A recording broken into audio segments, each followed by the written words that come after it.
दोबारा स्टार्ट हो गया है और ये अभी तक रन हो रहा। तो ये था 10 मिनट के पार्ट्स बने, चलें कोई मसला नहीं। ये थोड़ा सा स्लो है, ये देखें अभी प्रोसेसिंग में है। तो इसको देखें,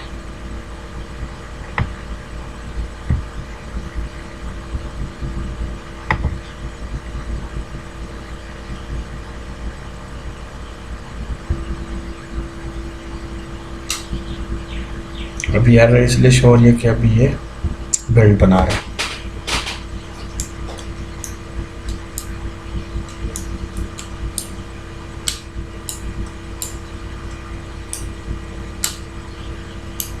जैसे ही ये कंप्लीट करेगा एरर मूव हो जाएंगे। ये एंड्रॉयड स्टूडियो के फंक्शंस हैं, कुछ मैं आपको साथ साथ समझाऊंगा, लेकिन अभी आप इसको, क्योंकि हमारा पहला काम है, इसको अभी आप छोड़ दें कि क्या करना है क्या नहीं करना। सिर्फ ये दो चीज़ देखें।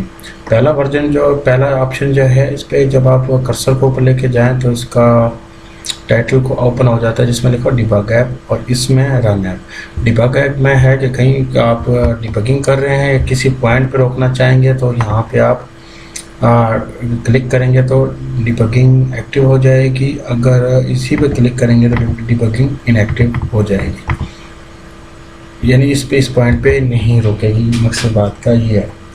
और उसके बाद आप इसको रन करें। मैं आप लोगों के लिए इमुलेटर यूज़ कर रहा हूँ, थोड़ा सा हैवी होता है, ऐप लेट स्टार्ट होती है, इसलिए आप कोशिश करें कि डिवाइस यूज़ करें। डिवाइस पे फास्ट है, ऐप जल्दी रन हो जाती है, आपका टाइम सेव होता है। तो डिवाइस अटैच करें। अगर आपकी डिवाइस अटैच नहीं हो रही तो देखें कि किस कंपनी का मोबाइल यूज़ कर रहे हैं। लेट से अगर आप यूज़ कर रहे हैं, फॉर एग्जांपल अगर आप यूज़ कर रहे हैं कि सैमसंग का, तो सैमसंग के यूएसबी ग्राफिक देख लें। अगर हम हवावी का यूज़ कर रहे हैं, हवावी के ग्राफिक और यूएसबी ड्राइवर्स देख लें। अगर आप गूगल नेक्सस यूज़ कर रहे हैं तो गूगल नेक्सस के यूएसबी ड्राइवर देख लें। जब आप ड्राइवर इंस्टॉल करेंगे तो ऑटोमेटिक जब आप रन करेंगे यहाँ पे तो ऑप्शन ओपन हो जाएगा और उसको आप सिलेक्ट करेंगे जिस तरह मैंने अभी सिलेक्ट किया था, और उसका फिर रन होने का वेट करें।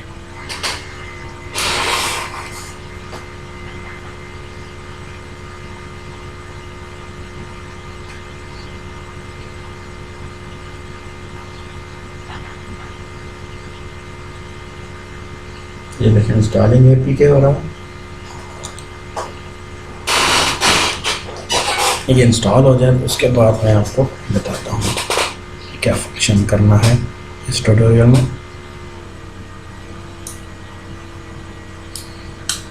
ये हमारा इसके देखें फर्स्ट प्रोग्राम जैसी रन है, एप्लीकेशन आ रही। अब आपने एपीके देखनी है कि ये एपीके किसी को भेजनी है, किसी दोस्त को भेजनी है कि वो एप्लीकेशन इंस्टॉल कर ले।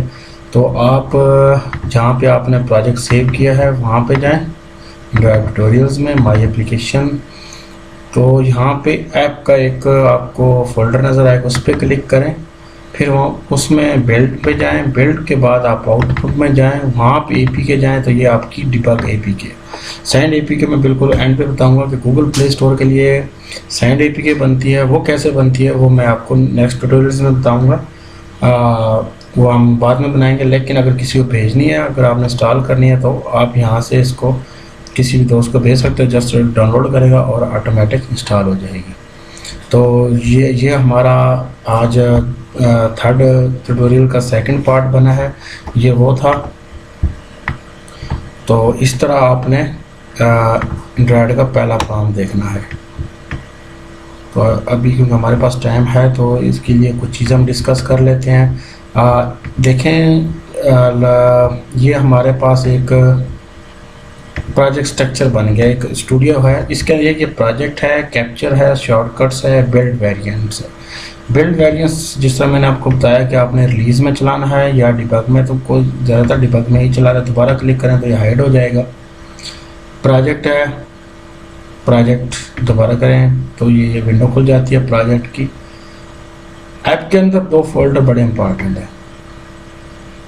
जब आप दोबारा इसको मैं डिस्कस कर लेता हूँ। इधर से चल जाते हैं जहाँ पे हमारा प्रोजेक्ट सेव है।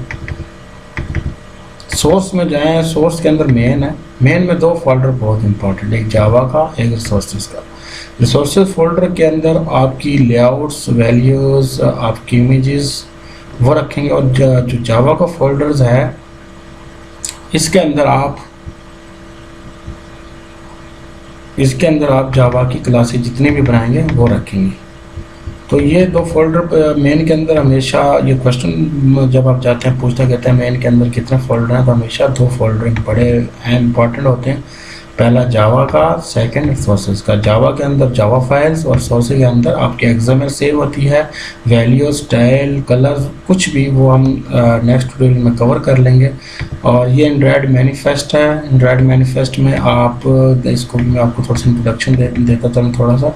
इसमें आपको एप्लीकेशन का नेम आ जाता है और कौन सी एक्टिविटी हमने पहले चलानी है। तो अभी इस चीज़ की क्योंकि आपको अभी समझ नहीं आएगी क्योंकि आपका ये बिगिनर लेवल है, तो इसको अभी छोड़ दें मैनिफेस्ट को। इसको हम बाद में जब हम नई एक से ज़्यादा एक्टिविटीज़ बनाएंगे तब इसको हम इस्तेमाल करेंगे। तो ये हमारा जो था थर्ड ट्यूटोरियल, इसमें फर्स्ट प्रॉब्लम है, इसकी अच्छी तरह प्रैक्टिस करें इंशाल्लाह। फोर्थ में हमने क्या करना था, फोर्थ में हमने पढ़ना है कि एक्सएमएल क्या होती है और उसके रिलेटेड कंपोनेंट्स कौन कौन से हैं जो कि हम लेआउट्स में यूज़ करेंगे, जो कि हम फ्रंट एंड जो हमारी शो होती है मोबाइल एप्लीकेशन पे उसके लिए यूज़ करेंगे। तो वो चीज़ हम इंशाल्लाह इसमें देखेंगे। ठीक हो गया, तो तब तक के लिए अल्लाह हाफिज़। इंशाल्लाह फोर्थ ट्यूटोरियल में मिलते हैं। दुआ में याद रखिएगा। अल्लाह हाफिज़।